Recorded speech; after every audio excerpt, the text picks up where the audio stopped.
Então, o protocolo nasceu da seguinte questão. Num determinado momento da minha vida profissional, eu senti muita necessidade de tentar ajudar a mudar essa ideia de que a neurologia é uma especialidade médica de brilhantes diagnósticos e sem nenhum tratamento efetivo disponível para as doenças neurológicas, né? É assim que ela costuma ser conhecida entre os médicos, como a especialidade de brilhantes diagnósticos, mas nenhum tratamento efetivo. Então, quando eu terminei um período de treinamento clínico em Miami, nos Estados Unidos, no Jackson Memorial Hospital, eu vim para São Paulo com o objetivo de fazer pós-graduação e iniciar a fazer pesquisa experimental, usando então animais de laboratório, montando modelos de doenças neurológicas em ratos, com o objetivo de testar novas possibilidades diagnósticas. E na atividade de fazer pesquisa, você é obrigado a entrar a ter conhecimento, um conhecimento extremamente recente, né? Você não pode apenas ler num livro texto de neurologia que traz informações de 5 ou 10 anos atrás. Você é obrigado a saber o que foi publicado na semana passada em relação ao trabalho de pesquisa que você está fazendo. E essa foi o nosso objetivo. E ao tomar conhecimento de uma quantidade enorme de publicações que não são levadas ao livro-texto, nós passamos a nos questionar por que essas informações não são aplicadas na prática clínica. E eram informações, às vezes, extremamente simples. E aos poucos, pouco a pouco, nós fomos formando uma convicção pessoal de que muitas coisas que trariam grande benefício para os pacientes não são levadas não são discutidas em congressos médicos, não são levadas aos livros-textos, simplesmente porque isso pode reduzir o consumo de medicamentos, principalmente quando esses medicamentos são dispendiosos. Num determinado momento, nós estávamos cientes de que a vitamina D estimula a produção de diversas substâncias que são neuroregeneradoras no cérebro das pessoas adultas, no cérebro de crianças, no cérebro de embriões, de fetos. E ela é extremamente importante tanto para o desenvolvimento do sistema nervoso, como para a função do sistema nervoso, mesmo do sistema nervoso adulto. Esse conhecimento não está disponível nos livros-textos de medicina e a grande maioria dos médicos desconhece essa importância de um hormônio, não é uma vitamina, é um hormônio que induz a formação de substâncias regeneradoras no sistema nervoso. E nós começamos, por causa disso, a administrar vitamina D para pessoas que tinham doenças neurodegenerativas. E nos chamou a atenção quando um paciente com doença de Parkinson, nós começamos a dar vitamina D numa dose realista, fisiologicamente realista, e aí é importante que se diga que a dose diária que é recomendada, hoje em dia, internacionalmente recomendada, ela não tira nenhum paciente da deficiência, do estado de deficiência de vitamina D, é uma dose irrisória, mas muito abaixo da dose fisiológica.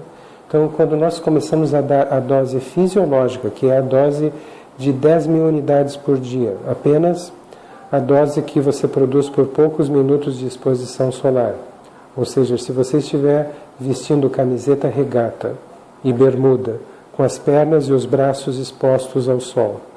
Então você vai produzir em 20 minutos, se tiver a pele clara e for um indivíduo jovem, você vai produzir cerca de 10 mil unidades de vitamina D por dia. Então 10 mil unidades é uma dose fisiológica, não é uma superdose. Mas a grande maioria dos médicos considera essa dose como uma dose potencialmente tóxica. O que leva a essa ideia é que a dose diária hoje recomendada é de apenas 600 unidades internacionais. Então, o recomendado é 600 unidades, mas se uma pessoa ficar exposta ao sol por apenas 20 minutos, ela produz 10 mil unidades. Então, existe uma defasagem óbvia entre a prática médica e o conhecimento científico. Então, nós começamos a dar 10 mil unidades para pessoas com doenças neurodegenerativas. E eu me recordo que havia um paciente com doença de Parkinson que recebeu 10 mil unidades de vitamina D, e quando ele retornou na segunda consulta, depois de 3 meses, tomando 10 mil unidades de vitamina D por dia, ele tinha uma lesão de vitiligo nessa região da face, que diminuiu muito de volume, de área afetada pelo vitiligo, se reduziu drasticamente em poucos meses de administração de 10 mil unidades. Isso nos levou a buscar informações na literatura médica em relação aos efeitos da vitamina D no sistema imunológico. E nós ficamos absolutamente surpresos de ver a quantidade de publicações que já estavam disponíveis já naquela época, que seria aproximadamente 2001 ou 2002. Com base nesse primeiro resultado, nós começamos a dar 10 mil unidades de vitamina D para os pacientes com esclerose múltipla, que é a doença autoimunitária mais comum na neurologia e aquela que tem os efeitos mais devastadores entre os pacientes neurológicos. E nós ficamos surpresos de ver o quanto essas pessoas melhoraram. Esse foi o ponto inicial que nos levou a dar um grande valor, a atribuir o grande valor merecido à vitamina D no tratamento de doenças autoimunitárias. Hoje nós temos convicção absoluta, e não é nossa convicção apenas, mas é convicção da comunidade científica que trabalha, que faz pesquisa sobre vitamina D, que estuda os efeitos da vitamina D no sistema imunológico. A convicção está bem firmada de que a vitamina D é o maior regulador da atividade do sistema imunológico. Ela modifica o funcionamento de aproximadamente 4.500 genes em cada uma das células do sistema imunológico. Isso torna ela uma substância inigualável. Vou fazer uma comparação para que o público leigo entenda o que eu quis dizer com 4.500 genes, sendo modulados, tendo a sua atividade, a sua expressão modulada pela vitamina D. Imagine-se um arranha-céu, um edifício enorme de prédios comerciais. Imagine que 4.500 portas dentro desse prédio só são abertas ou fechadas por uma única chave. Então, compare esse prédio como sendo cada uma das células do sistema imunológico. E a chave seria a vitamina D. Então, na falta da vitamina D, você não consegue modular, abrir ou fechar, estimular ou reduzir a atividade de 4.500 funções biológicas dentro das células do sistema imunológico.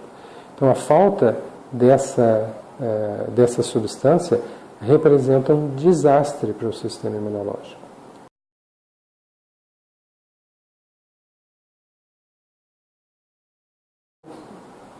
Então, os elementos que compõem o tratamento, na realidade, se resumem a um único elemento, que é a vitamina D.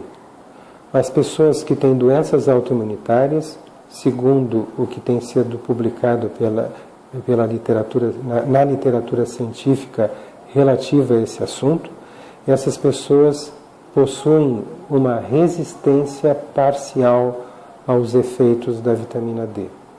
Isso é uma herança genética, elas herdaram essa resistência ou do pai, ou da mãe, ou de ambos. E essa resistência aos efeitos imunomoduladores da vitamina D, que é uma resistência parcial, não é uma resistência completa, é o que torna essas pessoas suscetíveis a desenvolverem doenças autoimunitárias. Né? Então, o grande elemento, talvez quase o único, os outros são talvez responsáveis por menos do que 5% dos resultados, mas 95% dos resultados que nós temos obtido no controle de doenças autoimunitárias, particularmente no controle da esclerose múltipla, são devidos, esses efeitos são devidos, 95% dos efeitos são devidos exclusivamente à vitamina D. E nós precisamos dar doses muito altas de vitamina D para obter o controle completo da doença. Essas doses, no entanto, não são doses que são padronizadas para todos os pacientes. São doses que são particularizadas para cada paciente. Elas são ajustadas de acordo com o grau de resistência que cada pessoa portadora de uma doença autoimunitária possui à vitamina D. O grau de resistência que ela tem em relação aos efeitos da vitamina D. Então, o que nós fizemos foi desenvolver um método para ajustar a dose diária à necessidade individual de cada paciente. Isso é feito através de exames de laboratório. Então, se colhe exames de laboratório antes do tratamento, né? E depois se dá uma dose pré-estabelecida de vitamina D. Depois de pelo menos 2 meses, que é o tempo necessário para que o nível de vitamina D vá se elevando e se estabilize no sangue dos pacientes, na corrente sanguínea dos pacientes. Então, depois de 2 meses, se repetem esses mesmos exames e se compara o resultado que se tinha antes do tratamento com o resultado que se tinha depois, que se teve depois do tratamento. E através dessa comparação nós conseguimos fazer o ajuste da dose individual para aquele paciente, de tal forma a que 2 meses depois desse ajuste nós atingimos o efeito completo, que significa, na prática, significa atingir o estado de supressão da atividade da doença. A doença fica suprimida depois de 2 meses após esse reajuste da dose diária.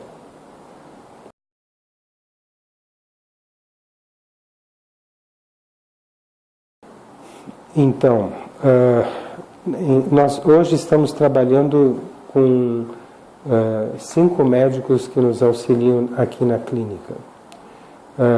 Pessoalmente, eu já atendi cerca de 1.300 pacientes.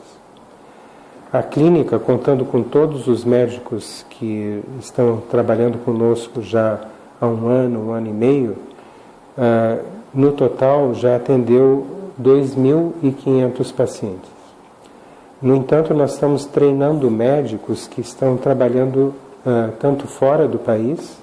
Existe um médico que está trabalhando na Argentina, já com esse protocolo, e em várias capitais do Brasil. Então, esses médicos já estão atendendo cerca de centenas de pacientes, cada um deles.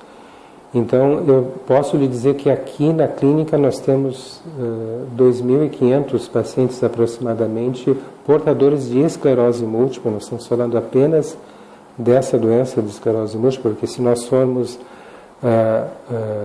falar também das demais doenças autoimunitárias, certamente já passamos de 3.000 pacientes aqui na clínica. Mas falando apenas de esclerose múltipla, são 2.500 pacientes. Mas esse número pode ser bem maior, porque nós não estamos contando quantos pacientes já foram atendidos por cerca de 10, 12 médicos que estão trabalhando em outras capitais do Brasil, depois de fazerem um tratamento aqui. Cada um deles deve ter atendido já mais de uma centena de pacientes. Então, o número já atinge vários milhares de pacientes atendidos. Nós temos recebido pacientes do exterior, também de vários países do exterior. Isso é um fenômeno próprio da internet dos dias atuais, né? As pessoas criam comunidades. Isso de certa forma, é um hábito libertador, porque os pacientes conseguem entrar em contato uns com os outros, né? E trocar experiências, trocar vivências que eles tiveram com diversos tratamentos. E isso criou um fenômeno próprio dos nossos dias. Hoje em dia, a grande maioria dos pacientes que nos procuram por terem acessado a internet, né?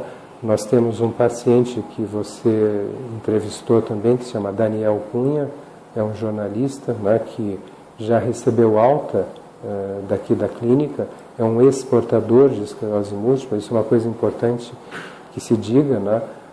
Depois que a gente consegue ajustar o tratamento, a dose do paciente, e comprova que em 2 ressonâncias consecutivas, intervaladas com 1 ano, ou seja, separadas com 1 ano de intervalo, não houve nenhum surgimento de novas lesões, pode estar desaparecendo lesões recentes, e não existe nenhuma lesão em atividade. Então, quando a gente consegue demonstrar isso e o paciente apresenta melhoras, se ele não tem sequelas antigas, ele volta a uma vida normal. Ao final de 2 anos de tratamento, a gente, durante o período de 2 anos, durante esse período nós fazemos cerca de 3 a 4 consultas. No final desses 2 anos de tratamento, o paciente recebe alta, deve manter aquela dose de vitamina D com as precauções necessárias para que não provoque intoxicação, mas tem que manter essa dose de vitamina D, e a gente recomenda que ele retorne 2 anos depois para uma reavaliação e depois 5 anos depois para uma nova reavaliação.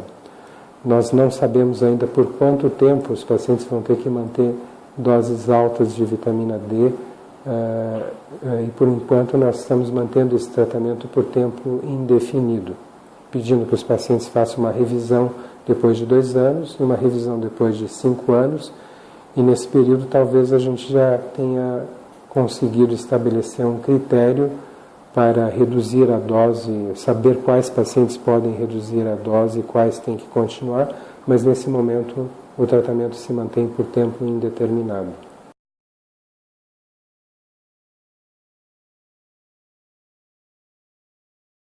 Então, aproximadamente 95% dos pacientes com esclerose múltipla, eles têm a doença, se mantém em supressão permanente. Enquanto eles mantêm essa dose alta, a doença se mantém suprimida, né? Ela está inativa. Não há mais sinais, nem clínicos, nem laboratoriais, de novas lesões.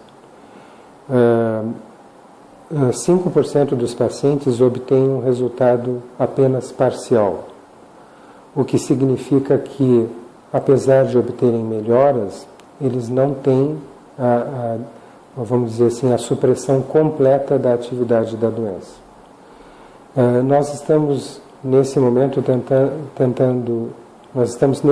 estudando quais as razões que levam a que 5% dos pacientes não atinjam remissão completa da esclerose múltipla. E, nesse momento, nós percebemos que existem 2 fatores fundamentais, né? Um deles, o principal de todos eles, é uma sustentação de um estresse emocional elevadíssimo, muito alto. Então, nós sabemos hoje que o estresse emocional pode prejudicar seriamente o resultado desse tratamento. E outra coisa que pode prejudicar o resultado desse tratamento é o hábito de fumar.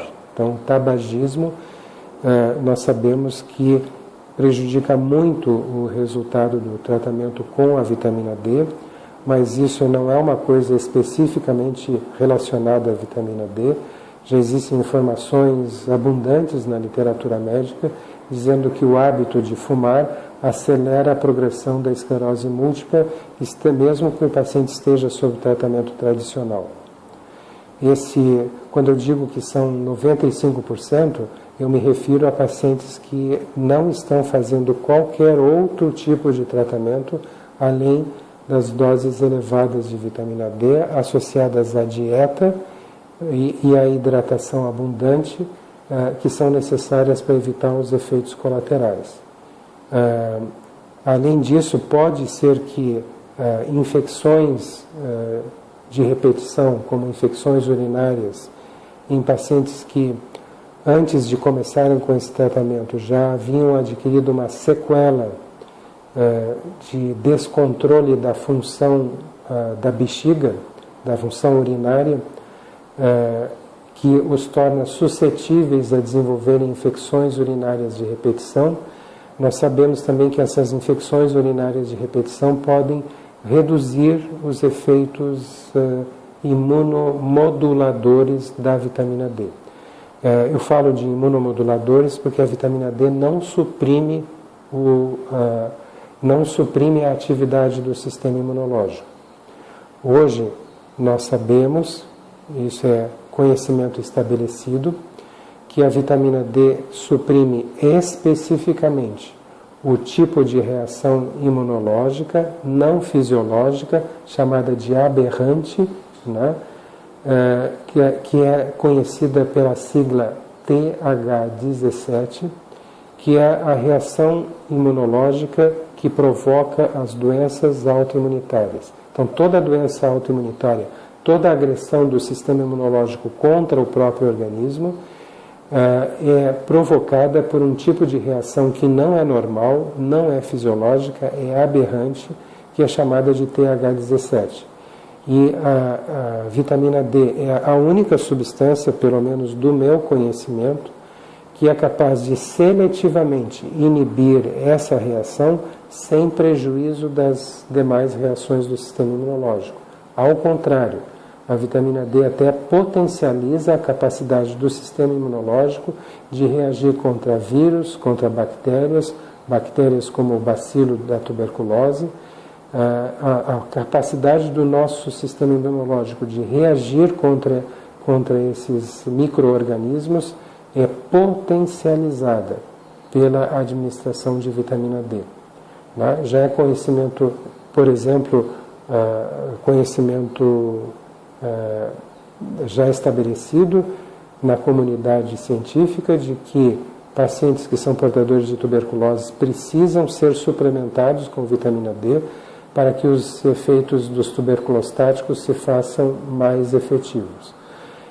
Também se sabe que os pacientes, por exemplo, portadores de HIV ou portadores do vírus da hepatite C também necessitam ser suplementados por doses eficazes, não essas doses diárias recomendadas, internacionalmente recomendadas, mas doses diárias fisiológicas, tais como 10.000 unidades por dia. Eles necessitam dessas doses para que o vírus da hepatite C não provoque tanto dano ao fígado como provocaria num estado de deficiência de vitamina D. O mesmo ocorrendo para esses outros exemplos, o HIV e a tuberculose.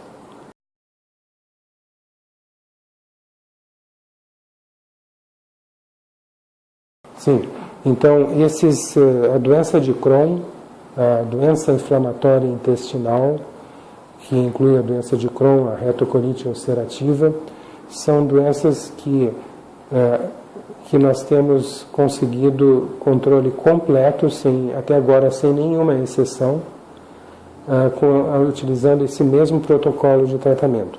É importante a sua pergunta porque o uso de vitamina D no tratamento de doenças autoimunitárias não é direcionado para esta ou para aquela doença.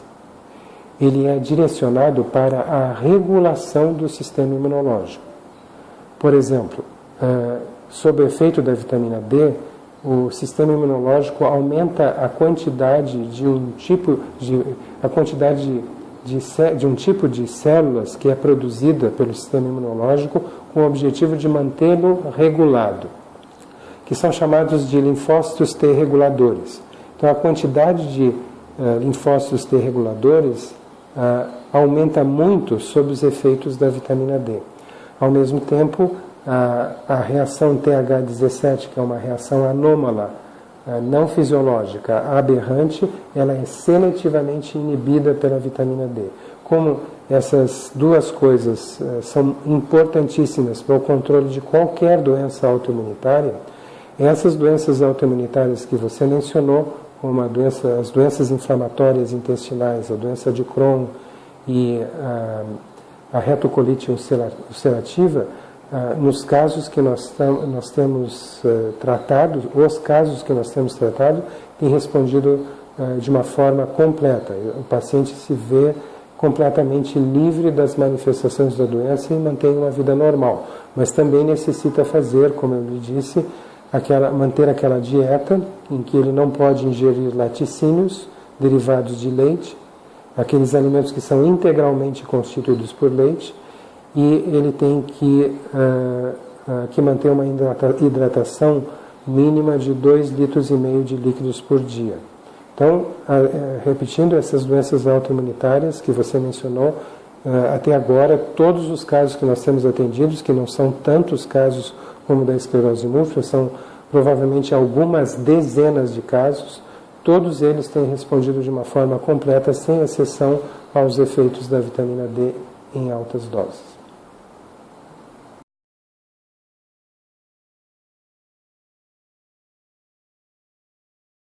Tá. Essa pergunta em relação a estudo duplos cegos é de extrema importância. Pelo seguinte, não se pode randomizar erros metabólicos. O que eu estou querendo lhe dizer? Se eu tenho uma pessoa que tem um problema metabólico identificado pelo laboratório, por exemplo, uma pessoa que tem hipotireoidismo, ela tem deficiência de hormônio da tireoide. Deficiência de hormônio da tireoide é letal, potencialmente letal, e pode provocar sérios danos à saúde da pessoa, se não for corrigida. Outro exemplo, diabetes do tipo 1, crianças que não produzem nada de insulina.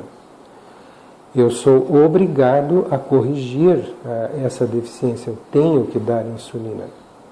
Então, nessas circunstâncias, quando você tem um problema metabólico, uma deficiência, uma resistência adquirida de uma forma hereditária em relação a um hormônio ou a uma vitamina, eu sou obrigado a corrigir. Se eu não corrigir, eu cometo erro de negligência médica.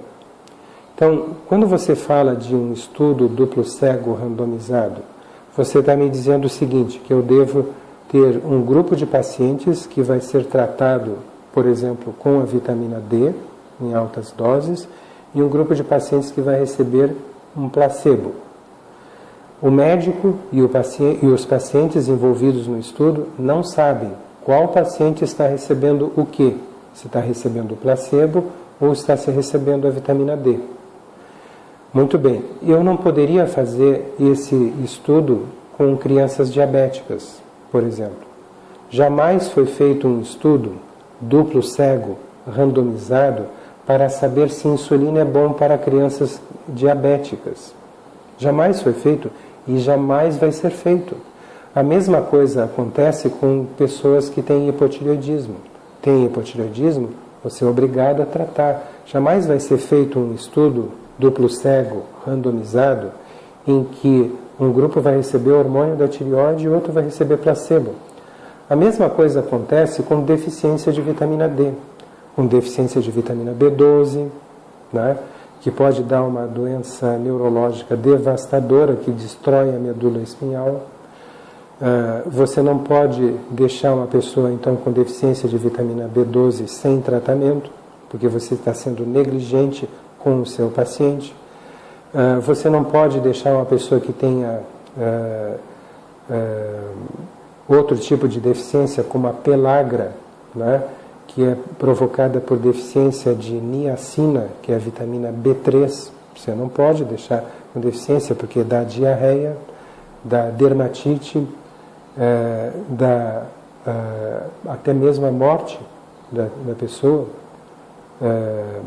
Então você não pode deixar essas pessoas deficientes. Se eu for fazer um estudo duplo cego, randomizado, eu vou estar sendo negligente com 50% dos pacientes. O grupo placebo vai estar sendo vítima de negligência médica. Então isso é um conceito muito importante, porque hoje em dia tenta-se vender à classe médica que qualquer resultado publicado na literatura não deva ser considerado se ele não for o resultado de um estudo duplo cego randomizado. Isso é um grande, mas um grande erro. Pessoas com deficiência de vitamina D ou com resistência aos efeitos biológicos da vitamina D têm que ter essa deficiência corrigida, essa resistência compensada com uma dose maior, que é capaz de proporcionar a esse indivíduo todos os efeitos biológicos da vitamina D. Então, nós não temos nenhum estudo duplo cego randomizado, não vamos fazer com nenhum paciente, porque existem dois grandes, vamos dizer assim, princípios básicos da prática médica. Dois grandes princípios básicos. Isso é ensinado em todas as escolas médicas do mundo ocidental. O primeiro princípio diz assim: não piore a situação, não faça mal, não atue sobre o seu paciente de forma a provocar a piora da situação clínica dele. E o segundo princípio diz assim: faça ao seu paciente todo o benefício que você puder. Então, se eu deixar um paciente com deficiência de vitamina D, sabendo que ela é um grande imunomodulador, talvez, e no meu entender, certamente o mais potente substância imunomoduladora que existe na natureza. Um paciente que está com uma doença autoimunitária, que está, portanto, com o sistema imunológico desregulado, fazendo ou produzindo uma reação imunológica aberrante, não fisiológica, chamada de TH17. Se eu deixar essa pessoa com deficiência da única substância que seletivamente, de uma forma poderosa, é capaz de inibir essa reação TH17, produzindo linfócitos reguladores, eu estou sendo negligente com essa pessoa. Então, eu jamais vou fazer estudo duplo cego randomizado utilizando vitamina D e placebo em pessoas portadoras de doenças autoimunitárias. Por quê? Porque eu não faria isso com a minha filha, eu não faria isso com a minha esposa, então eu não faço com o meu paciente.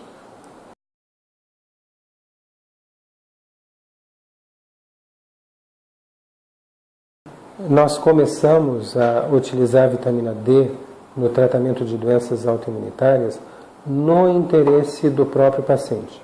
Ou seja, o nosso objetivo não foi fazer pesquisa, não foi convencer a ninguém, foi simplesmente atender a esse segundo princípio básico da prática médica: faça o melhor benefício que você puder fazer ao seu paciente, ou seja, se o paciente está com deficiência de um imunorregulador potente, conhecido, documentado, corrija essa deficiência. Se ele tem resistência, dê uma dose maior que possa compensar essa deficiência. Muito bem, aí nós acumulamos uma grande quantidade de dados ao longo desse tempo e uma experiência no ajuste da dose para esse indivíduo.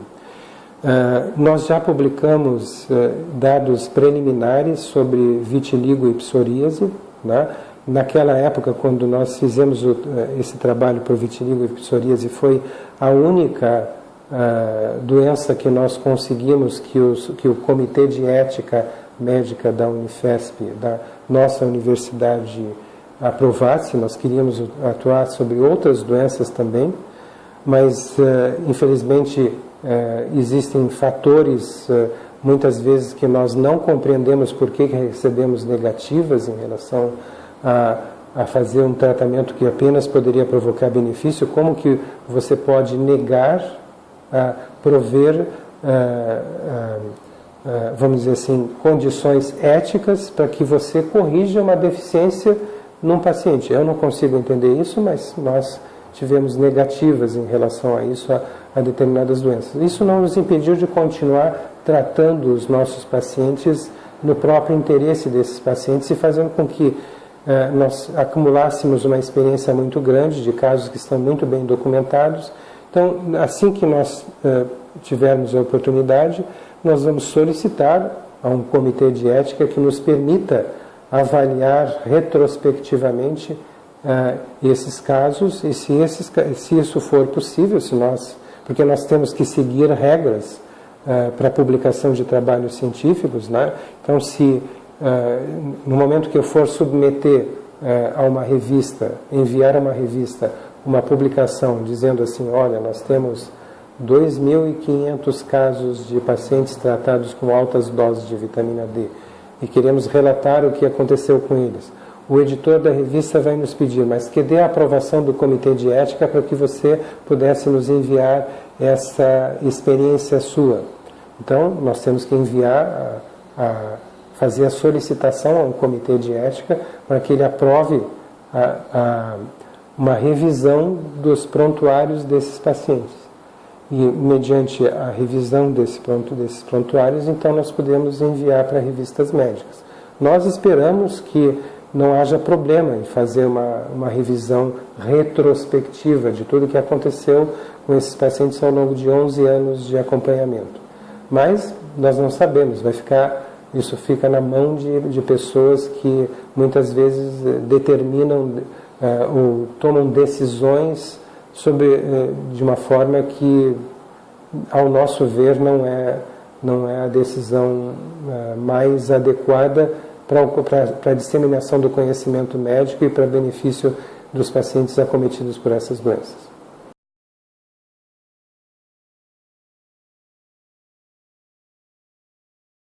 Sim, exatamente. O percentual de sucesso é similar à esclerose múltipla, mas é importante que se diga que quando nós publicamos esses trabalhos com psoríase e vitiligo, nós usamos uma dose fixa para todos os pacientes de 35.000 unidades por dia, associada à dieta sem laticínios para evitar efeitos tóxicos sobre o rim e a hidratação abundante. Naquela ocasião, nós não utilizamos esse método de ajuste individual da dose para cada paciente.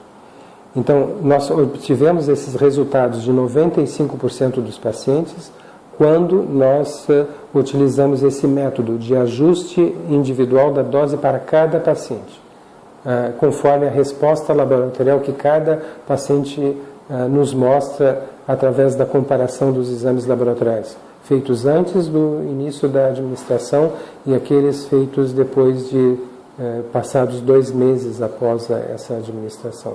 Então, o resultado, em outras palavras, o resultado subiu também para 95% de sucesso quando nós passamos a utilizar essa metodologia de ajustar de acordo com a resposta laboratorial individual que cada paciente tem para uma dose pré-estabelecida comum.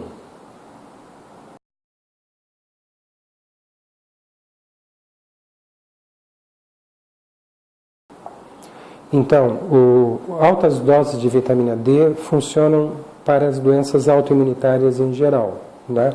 As doenças neurológicas autoimunitárias que nós temos utilizado vitamina D são, além da esclerose múltipla, neurite óptica isolada, não parte da esclerose múltipla.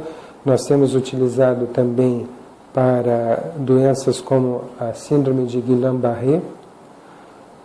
Nós temos utilizado também para doenças como a polineuropatia de origem autoimunitária. Nós temos utilizado também para miastenia graves, apenas para citar aquelas doenças neurológicas de caráter autoimunitário que eu consigo me recordar nesse momento.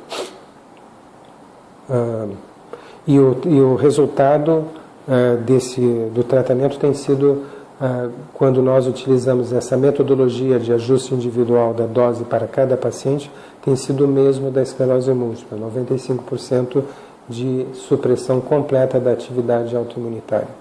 O que não significa, né, que as sequelas antigas provocadas pelo sistema imunológico, já colocadas como sequelas estabelecidas, venham a regredir. De uma forma geral, nós conseguimos fazer com que ocorra a regressão completa ou quase completa das sequelas que se instalaram num prazo de 1 ano antes do início do tratamento com altas doses de vitamina D.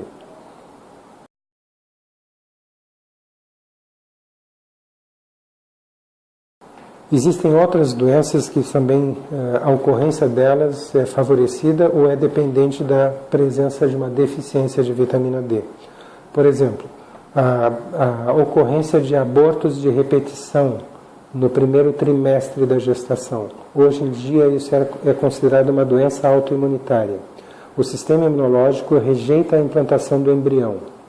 E a ocorrência disso é dependente da presença de deficiência de vitamina D e de resistência parcial aos efeitos biológicos imunorreguladores da vitamina D. Também a ocorrência de hipertensão, pressão alta, muito alta, no final da gestação, em situação chamada de eclâmpsia ou pré-eclâmpsia, colocando em risco a vida da gestante no final da gestação, fazendo com que o obstetra tenha que antecipar o nascimento da criança através de uma cirurgia de cesariana.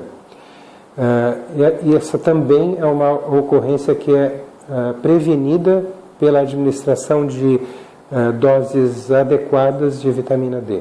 Né? Adequadas, eu menciono, cerca de 10.000 unidades por dia.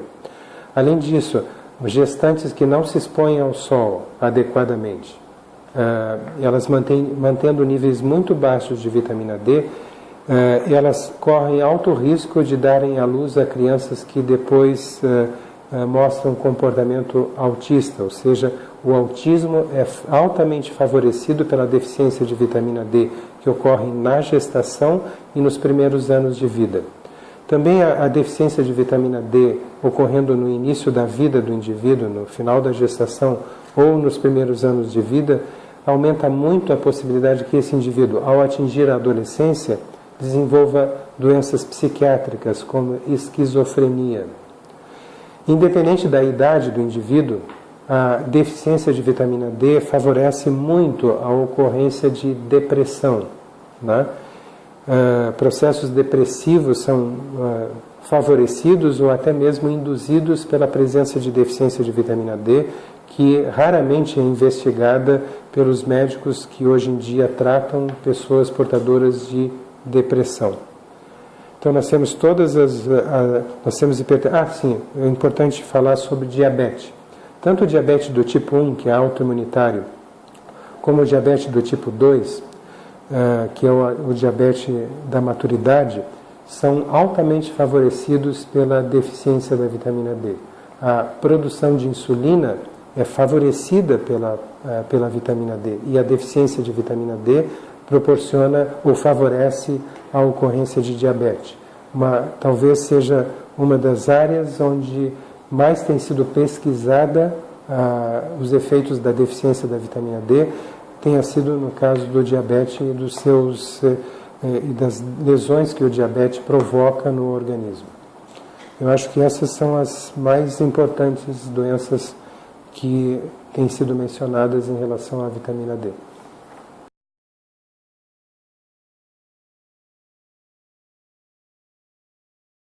Eu não tenho nenhuma informação, não significa que não exista nenhuma informação, mas eu não tenho nenhuma informação a respeito da possibilidade de que a vitamina D possa facilitar a eliminação de metais pesados do organismo. Não tenho essa informação. Eu tenho uma convicção fortíssima de que a ocorrência de doenças autoimunitárias depende principalmente de 3 fatores. Depende de se tratar de um indivíduo que herdou do pai ou da mãe essa predisposição que é provocada pela resistência parcial aos efeitos biológicos da vitamina D. Depende de um segundo fator, que seria a deficiência da vitamina D por baixa exposição solar. E o terceiro fator seria o fator emocional.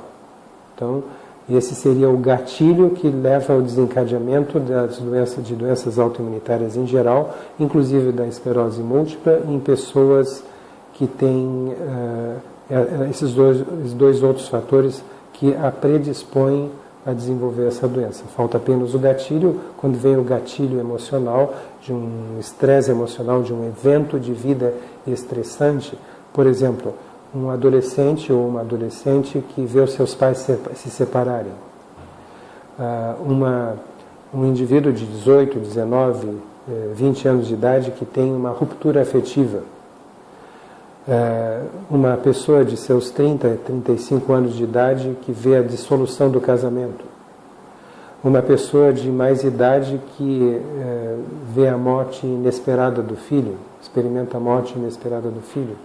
Então, são traumas emocionais que acabam levando ao desencadeamento de surtos de doenças autoimunitárias, inclusive da esclerose múltipla. Devido a essa experiência de ter 95% dos pacientes, aproximadamente 95% dos pacientes, com controle absoluto da doença, utilizando doses altas de vitamina D, não é que nós estejamos excluindo outros fatores que possam estar contribuindo para o processo. Mas se esses fatores de fato estão contribuindo para esse processo de desenvolvimento da doença autoimunitária, o papel deles é muito menor, de importância fisiopatológica muito menor do que os efeitos da vitamina D ou a falta dos efeitos biológicos e imunomoduladores da vitamina D no nosso organismo.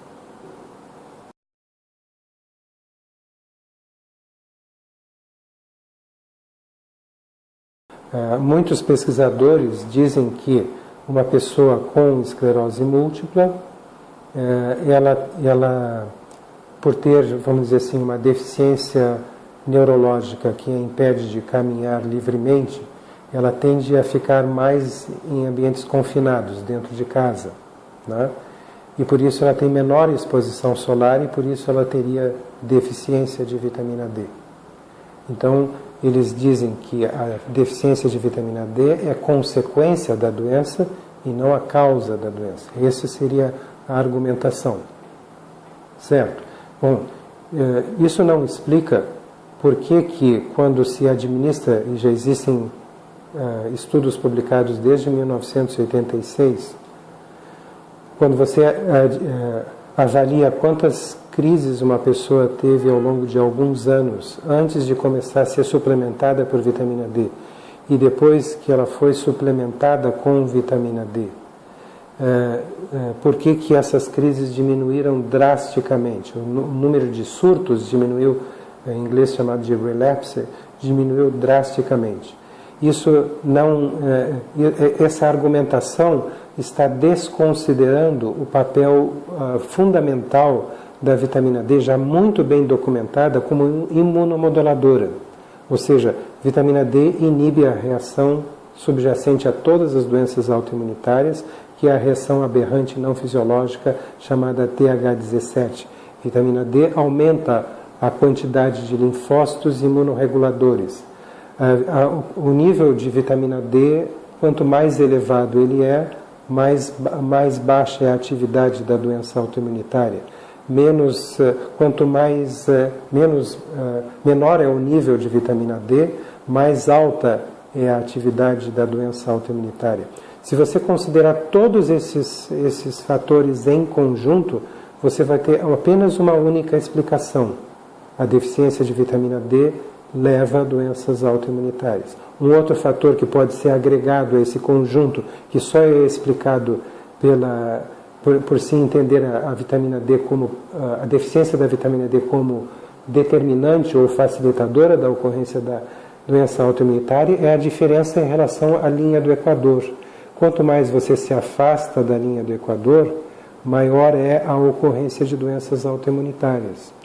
Aí você pega um país onde que está bem distante da linha do Equador, como a Noruega, por exemplo. Então você vê o norte da Noruega com um nível de esclerose múltipla estranhamente contrariando a regra da linha do Equador, ou seja, no norte da Noruega você tem uma menor ocorrência de doenças autoimunitárias, como a esclerose múltipla, em relação ao sul da Noruega, onde está localizada a cidade de Oslo, né? E isso é explicado também pela questão da vitamina D, porque no norte da Noruega a dieta é basicamente feita na dependência do consumo de peixes de água fria, que são peixes gordurosos, como o bacalhau e o salmão, cuja gordura tem alta quantidade de vitamina D. Então, você apenas consegue inverter a regra da linha do Equador quando você também, essa inversão também é explicada, ou seja, a exceção à regra da linha do Equador também somente é explicada pela vitamina D. A mesma coisa você verifica, por exemplo, na Suíça. Nos Alpes suíços, nas cidades situadas a cerca de 2.000 metros de altura, ou vilarejos situados a cerca de 2.000 metros de altura, a quantidade de vitamina D no sangue das pessoas é maior do que no norte da Suíça. E no norte da Suíça está mais próximo do nível do mar, né? Então, por que isso acontece? Também você explica pela exposição solar. Em municípios situados mais em altitudes mais elevadas, você está acima das nuvens e tem maior exposição solar.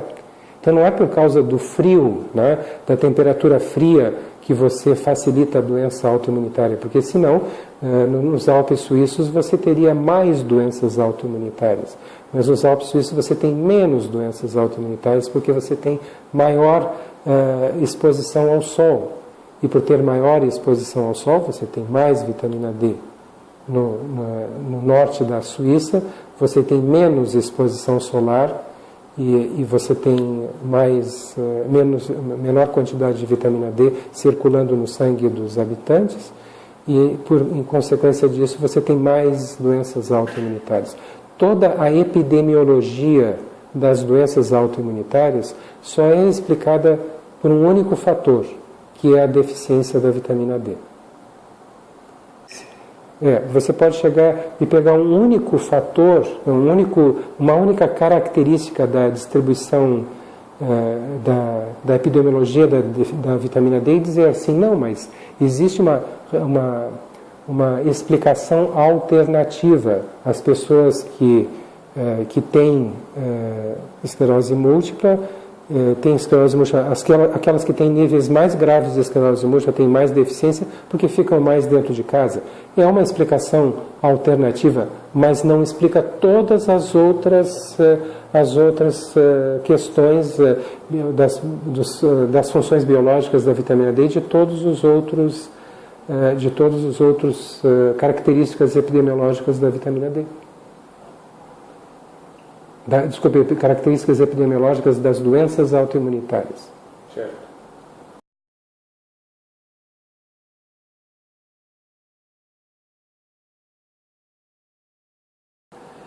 Então, o paratormônio para nós tem extrema importância.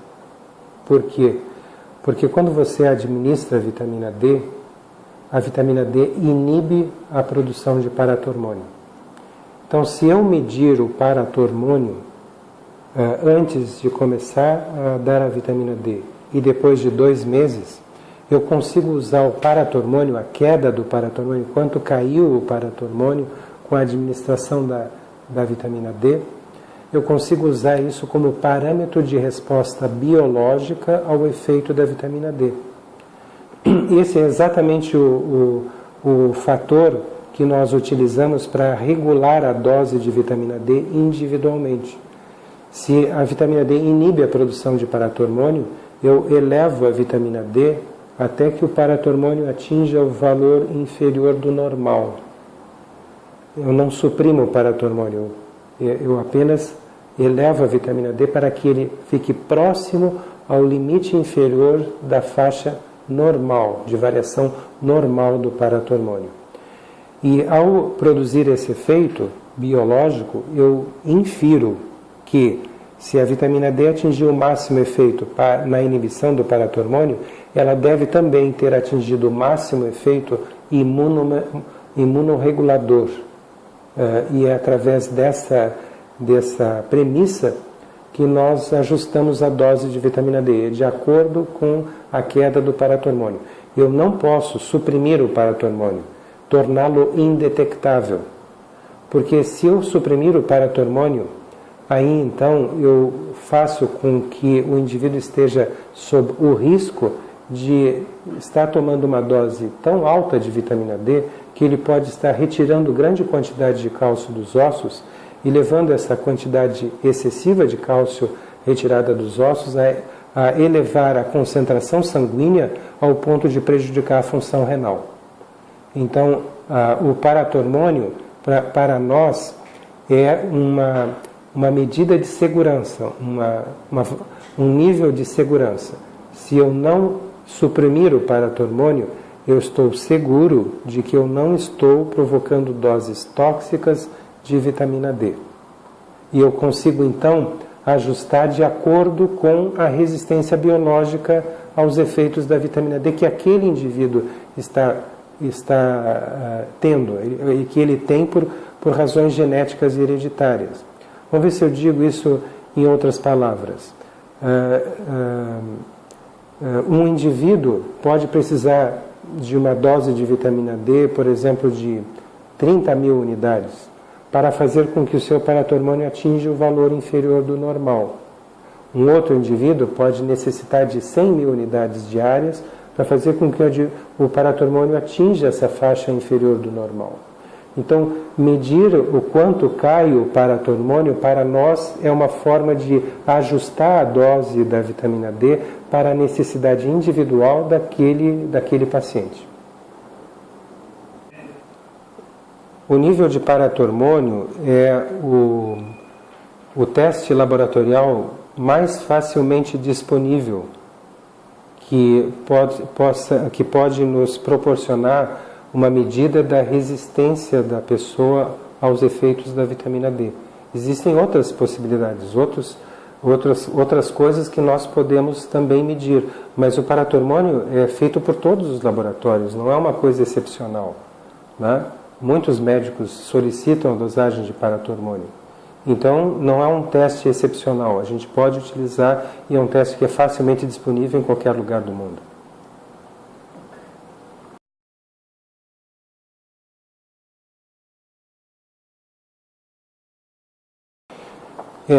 Na realidade, a gente, de certa forma, já respondeu essa pergunta, né? Porque uma pessoa que está com um nível de paratormônio próximo do limite superior do normal, essa pessoa provavelmente está com um nível de deficiência de vitamina D muito importante.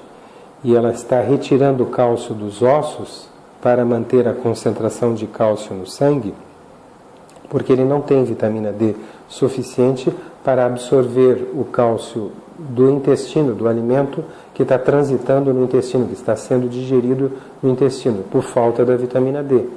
Então, a pessoa que está com um paratormônio perto do limite superior do normal, até acima do limite superior do normal, ele tá com uma deficiência de vitamina D muito importante. E isso é uma coisa que vale para a pessoa, tanto para a pessoa que tem doença autoimunitária, como também para uma pessoa saudável, né? Não é o fato, por exemplo, de uma pessoa hoje não ter nenhuma doença autoimunitária que nos diz que ela não vai ter doença autoimunitária em qualquer momento do futuro, né? Então, em termos de prevenção, é muito importante, até de prevenção de doenças autoimunitárias, que a pessoa mantenha o seu nível de paratormônio pelo menos no ponto médio entre o valor inferior e o superior do normal, através de uma administração de uma dose realista de vitamina D.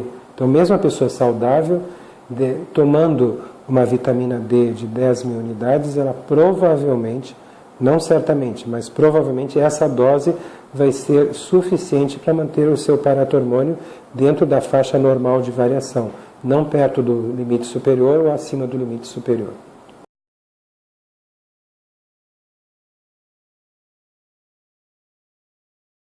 Sim, mas é uma questão importante.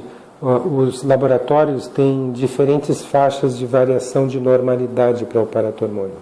Então, um laboratório pode dizer que para o teste que ele faz, a forma como ele mede o paratormônio, o nível normal varia, por exemplo, de 4 a 58 picogramas por ml de soro. Um outro laboratório pode dizer que, para ele, a faixa de normalidade vai de 12 a 65 picogramas por ml de soro. Então, essa questão do nível abaixo de 20 é para pessoas que usam um laboratório que dizem que é de 12 a 65. A gente quer deixar entre 20 e 12. Mas uma pessoa que usa um laboratório que está dizendo que para este laboratório, esse segundo laboratório, o valor normal é de 4 a 58, então eu tenho que deixar entre 10 e 4. Ou seja, é a mesma coisa que eu lhe disse, eu quero deixar próximo do limite inferior do normal, mas não abaixo do limite inferior do normal. E eu ajusto a dose de vitamina D para obter esse efeito.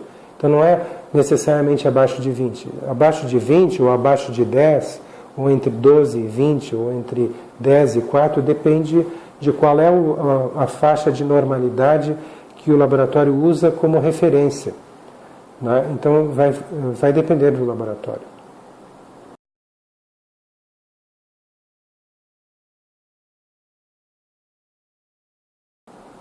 Sim, nós não fizemos uma avaliação para saber se a administração semanal seria melhor ou pior do que uma administração diária, ou uma administração mensal seria melhor ou pior do que uma semanal. Nós não fizemos nenhuma tentativa de estudar isso.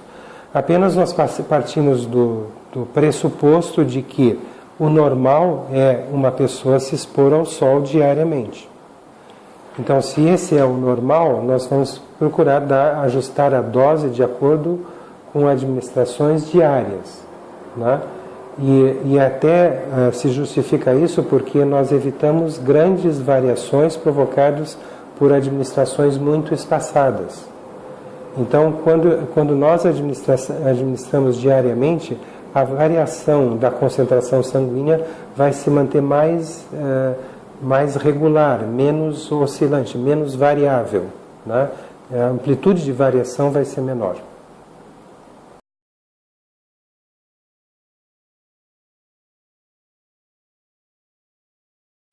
Não, a pessoa que toma 10 mil unidades por dia, ela está tomando uma dose fisiológica, que ela tomaria a mesma dose que ela produziria na pele se expusesse ao sol por 10 minutos sem protetor solar, vestindo camiseta regata e bermuda, ou seja, deixando braços e pernas expostos ao sol, sendo uma pessoa de pele clara e jovem. Então, isso não pode provocar nenhum problema para ninguém, porque é o que normalmente nós produzimos. Então não há necessidade de fazer qualquer dieta ou qualquer hidratação especial, além daquela que todo indivíduo deve tomar para manter a sua saúde de uma forma geral, mas não há necessidade de tomar nenhuma medida de precaução por estar tomando 10 mil unidades de vitamina D. A minha filha toma 10 mil unidades de vitamina D por dia há mais de 6 anos. Não há nenhum problema em tomar 10 mil unidades de vitamina D, não há necessidade de fazer qualquer medida de precaução. Essa definitivamente não é a dose tóxica, essa dose é vendida sem receita médica nos Estados Unidos sem nenhum problema.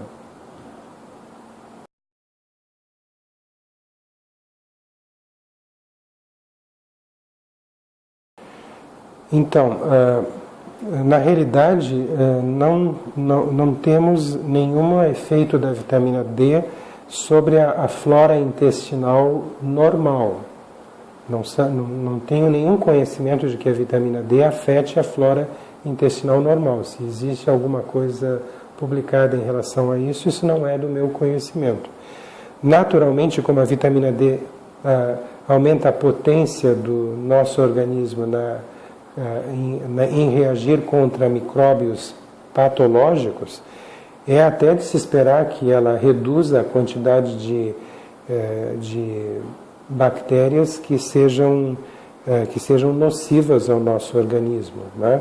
E que estejam presentes no intestino. Isso é até esperado. Não tenho nenhuma informação de que a vitamina D altere de uma forma nociva o aparelho digestivo. É possível que a ausência de vitamina D, a falta ou a deficiência de vitamina D, venha prejudicar o trabalho do aparelho digestivo, já que todas as nossas células possuem receptores para a vitamina D, todas elas, inclusive as células do aparelho digestivo, respondem biologicamente aos efeitos da vitamina D, alteram a sua função de acordo com os efeitos da vitamina D.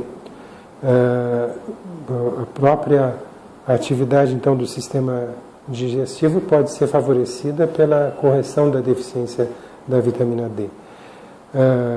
Mas efeitos nocivos provocados por doses altas, desde que não sejam tóxicas, ou seja, desde que não sejam acompanhadas por aumento da concentração de cálcio no sangue.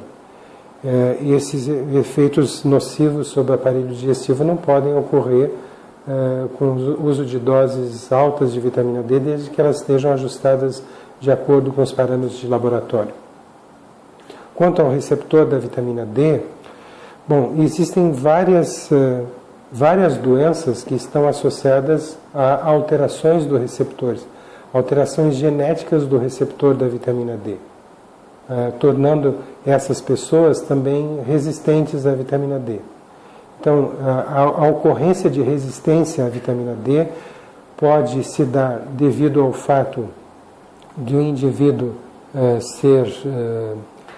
ter uma alteração da enzima que faz as ativações da vitamina D.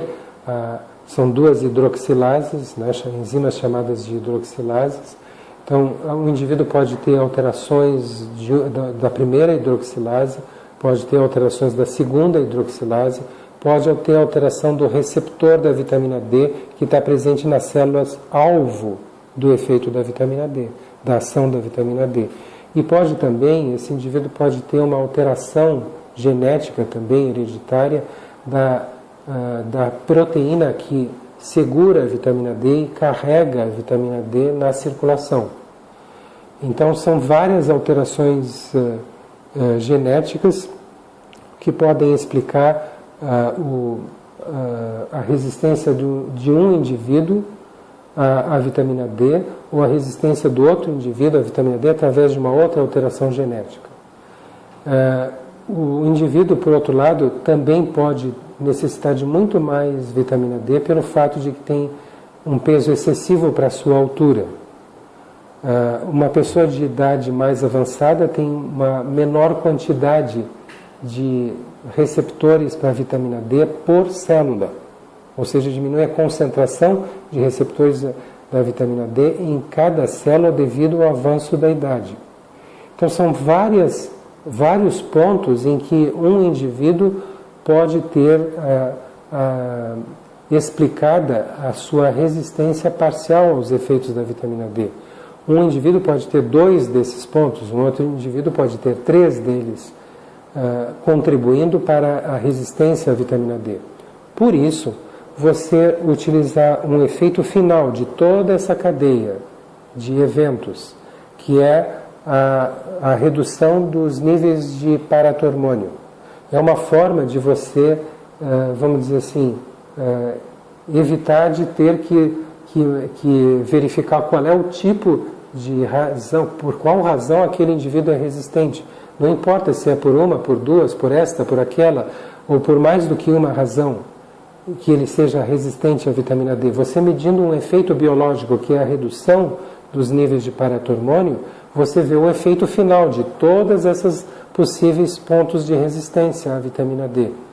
E é uma forma, então, de você otimizar o seu trabalho no sentido de atingir o melhor efeito biológico da vitamina D para aquele indivíduo, sem ter que fazer múltiplas tipagens genéticas para saber que encareceriam muito esse tratamento. Então, você simplifica tudo medindo só um único efeito biológico, que seria a redução do nível de paratormônio.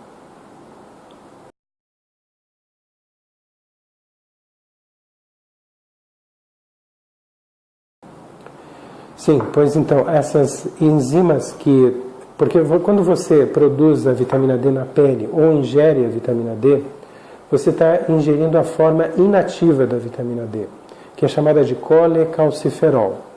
Esse colecalciferol vai ter que sofrer a ação de duas enzimas consecutivamente para ser transformado na forma final, que é a forma ativa.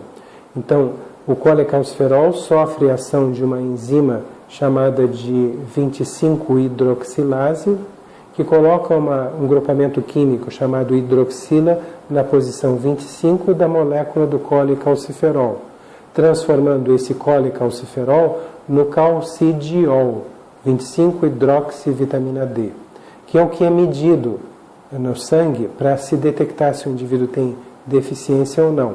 Por sua vez, essa substância, o 25-hidroxivitamina D, ou calcidiol, ela sofre a ação de uma segunda hidroxilase que coloca mais um grupamento químico agora na posição 1. Então essa enzima é chamada de 1-alfa-hidroxilase e ela também pode estar geneticamente alterada. E finalmente, então, você produz, através da ação dessa segunda hidroxilase, você produz a forma ativa da vitamina D, que é chamada de 1,25-dihidroxi D3, ou calcitriol, que é o que vai agir, produzir o efeito biológico final sobre as células do sistema imunológico e todas as células do nosso organismo. Muito bem, essas hidroxilases, elas dependem da vitamina D. Não diretamente, mas dependem da vitamina B2. Não diretamente, mas indiretamente. Né? Porque ao fazerem o seu papel de hidroxilarem a vitamina D, elas se tornam oxidadas, a enzima se torna oxidada. E para que ela possa recolher uma nova molécula e hidroxilar novamente outra molécula, então, ela precisa ser reduzida, quimicamente ela precisa passar por um processo de redução. E esse processo de redução requer a presença de vitamina B2. Cerca de 10 a 15% da população em geral, mundial em geral, eles têm muita dificuldade de absorver a vitamina B2. Isso é uma alteração genética que afeta 10 a 15% da população. Em algumas regiões da Itália que tiveram malária endêmica ao longo de séculos, desde o ano 300 a.C., esse percentual da população pode ser ainda mais elevado, pode passar de 50% dos indivíduos afetados. E essas regiões, em geral, correspondem à Península do Po, na Itália, que é a região de Veneza, né? E a outra região no outro lado no lado essa também oeste, foi uma região em que houve malária endêmica ao longo de vários séculos, desde o ano 300 a.C. A Sardenha também teve malária endêmica ao longo de séculos e aparentemente as pessoas que tinham dificuldade de absorver a vitamina D, a vitamina B2 dos alimentos, elas eram resistentes à malária. Então, as crianças que tinham esse problema genético, elas não morriam de malária na infância. Elas conseguiam atingir a idade adulta e passavam seus genes para a geração futura. Ao passo que as crianças que não tinham essa alteração genética eram suscetíveis à malária. E então, muito mais crianças que não tinham essa alteração genética morriam de malária na infância e não conseguiam passar os seus genes para geração futura, atingir a idade adulta e passar os seus genes para a geração futura. Então, ao longo dos séculos, houve uma seleção natural. E nessas regiões da Itália você encontra muito mais pessoas com dificuldade de absorver a vitamina D, a vitamina B2, a riboflavina, do que você encontra no resto da população mundial. Enquanto no resto da população mundial você tem cerca de 10 a 15% dos indivíduos afetados por essa dificuldade de absorver a riboflavina, nessas regiões da Itália, e indivíduos que descendem de italianos, que moram até no Brasil, e que descendem de italianos que vieram daquela região da Itália, têm maior probabilidade de serem portadores dessa dificuldade de absorver a riboflavina. Isso pode contribuir para a resistência à vitamina D, porque as hidroxilases, na falta de um nível adequado de vitamina D, elas vão funcionar mal. E vai ser mais um fator que vai contribuir para a resistência à vitamina D. Então, por causa disso, para não ter que dosar a vitamina B2 em todos os indivíduos, que não é um teste que é facilmente disponível nos laboratórios, os planos de saúde, healthcare systems não cobrem esse exame, para não ter que dosar a vitamina B2, nós damos vitamina B2, já que é absolutamente inócua para todos os indivíduos, uma dose maior do que normalmente se dá, com o objetivo de cobrir aquela...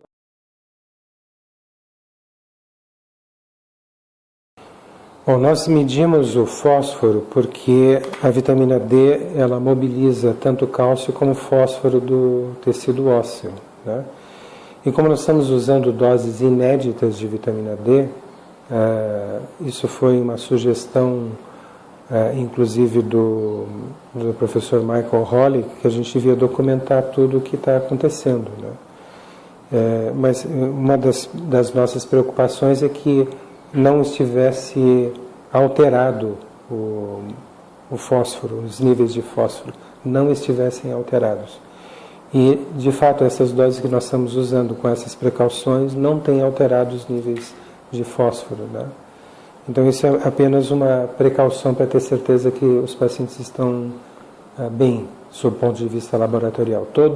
Todos os parâmetros laboratoriais que podem ser alterados por doses altas de vitamina D estão sendo medidos. E esse é um deles. Essa é a razão pela qual nós medimos os níveis de fósforo.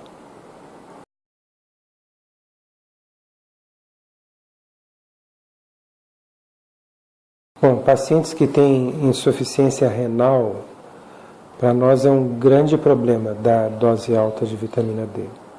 Porque se eu dou uma dose de vitamina D que provoca uma certa absorção excessiva de cálcio, seja do osso ou do intestino, eu tenho que ter a garantia de que o rim vai jogar fora.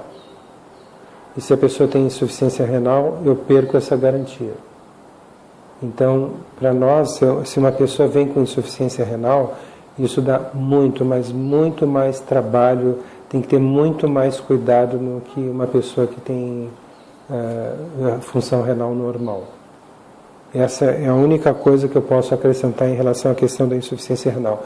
Existem doenças como o lúpus eritematoso sistêmico, em que o sistema imunológico agride o rim, né?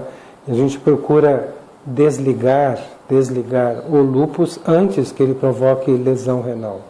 Se a pessoa já vem com uma lesão renal, nós temos que ter muito cuidado.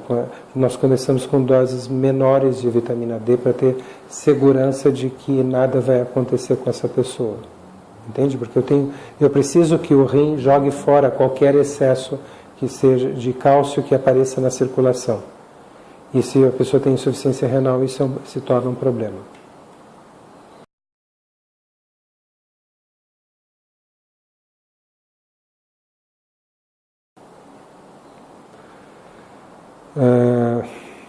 Deficiência de G6PD. Então, a deficiência de G6PD é uma das doenças que aumentaram na Itália em decorrência da malária endêmica. As pessoas com deficiência de G6PD, elas são resistentes à malária. E houve o mesmo tipo de seleção natural que aconteceu com a deficiência da riboflavina. Mas eu não tenho nenhum dado que me indique que vitamina D e deficiência de G6PD são coisas incompatíveis, ou seja, que eu não possa dar vitamina D para pessoas que têm deficiência de glicose 6-fosfato desidrogenase, que é a chamada G6PD. Não vejo nenhuma incompatibilidade.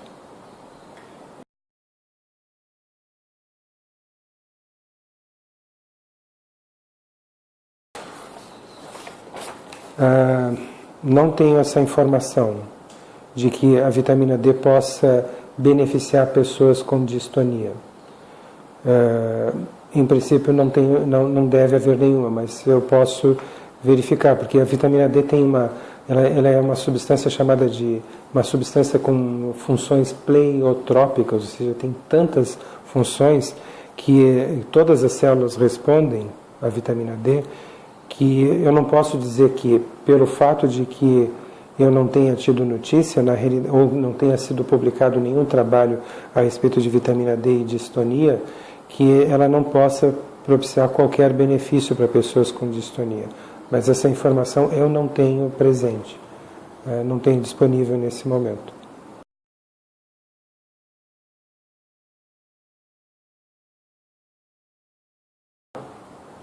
Não, nós não temos nenhum paciente com adrenoleucodistrofia, é uma doença metabólica, não tem relação direta com a vitamina D.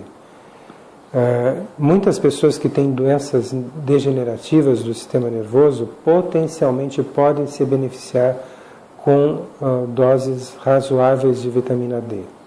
Certamente essas pessoas não podem permanecer com deficiência de vitamina D, porque aí você vai superpor duas coisas, o problema genético, hereditário, metabólico próprio daquela doença e mais a deficiência da vitamina D, que pode acelerar a progressão da doença. Então, o que a gente tem sugerido é que essas pessoas que têm doenças neurológicas ou metabólicas, que não têm relação direta com a vitamina D, nós temos sugerido que elas têm a necessidade, devem ser mais do que outras pessoas, têm mais necessidade de manter níveis normais de vitamina D. Nós não estamos aconselhando doses altas de vitamina D, mas apenas doses normais para essas pessoas, que seriam 10.000 unidades por dia. Elas não devem, mais do que outras pessoas, elas devem ter mais preocupação em não permanecer deficientes em vitamina D.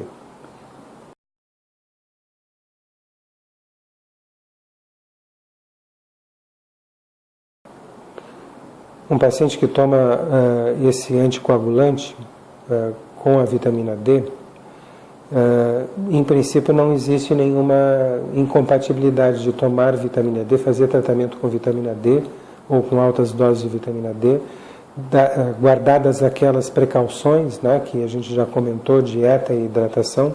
Não temos conhecimento de que possa provocar qualquer problema com o uso de anticoagulantes. A única coisa que parece ser um alerta importante é que pessoas que têm hipertireoidismo, ou seja, estão com níveis elevados de hormônios da tireoide e não estão compensados, ou seja, não estão tomando a medicação ou não estão fazendo o tratamento que os manteria com os níveis normais de hormônios da tireoide. Então, essas pessoas podem ser ultrassensíveis aos efeitos tóxicos da vitamina D, porque o hormônio da tireoide, vamos dizer assim, potencializa o efeito da vitamina D em mobilizar o cálcio do osso. Então essas pessoas são mais sensíveis à vitamina D, aquelas que têm hipertireoidismo não tratado, não controlado. Então isso é um alerta. Nós tivemos já 2 casos de pessoas que desenvolveram hipertireoidismo, né, e se tornaram mais sensíveis à vitamina D do que a gente normalmente verifica. O nível de sensibilidade dessas pessoas é muito mais alto do que as pessoas que têm a função tireoidiana normal.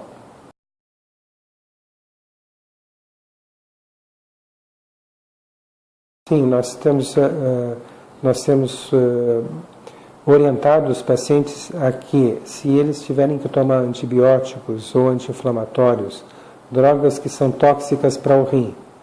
Eles devem aumentar a hidratação, não só ingerirem 2,5 litros, mas 1 litro a mais, 3,5 litros de líquidos por dia, para que quando a droga passe pelos rins, ela esteja diluída, para diminuir qualquer efeito nefrotóxico, tóxico para os rins, através da diluição da droga.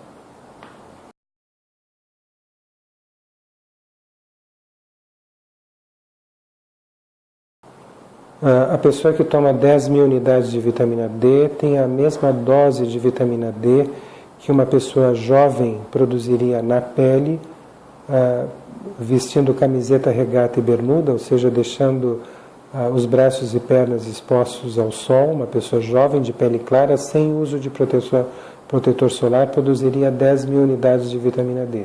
Então, 10.000 unidades de vitamina D não pode, em hipótese alguma, ser considerada dose tóxica de vitamina D. E não há nenhuma necessidade de fazer controle laboratorial ou acompanhamento médico pelo simples fato de um adulto estar tomando 10.000 unidades de vitamina D. E o mesmo não vale para crianças, né? Para crianças que têm baixo peso, essa dose pode ser excessiva.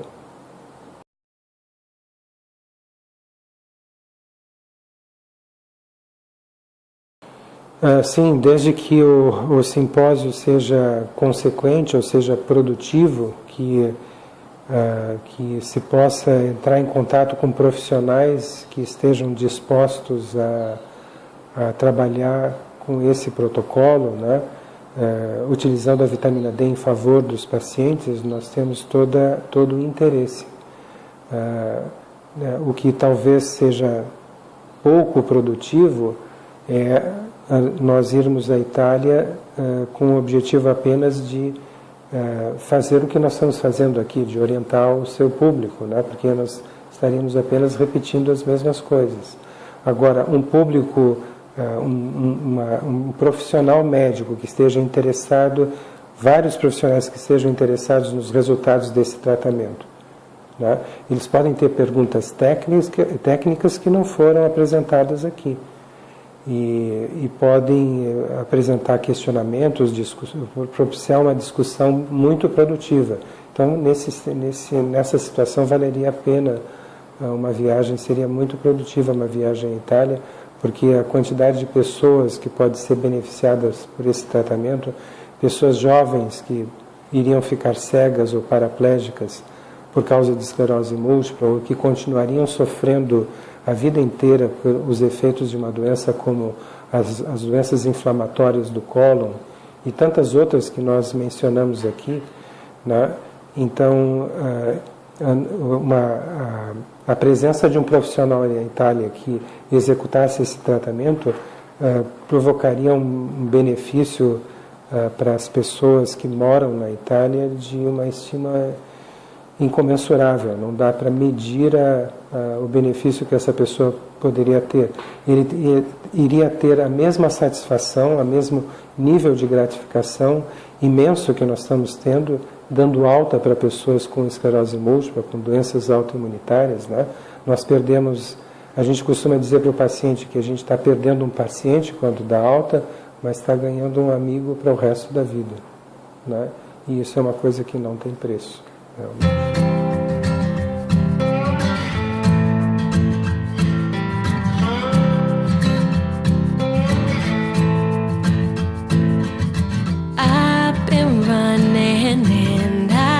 Screaming and I've been crawling after you.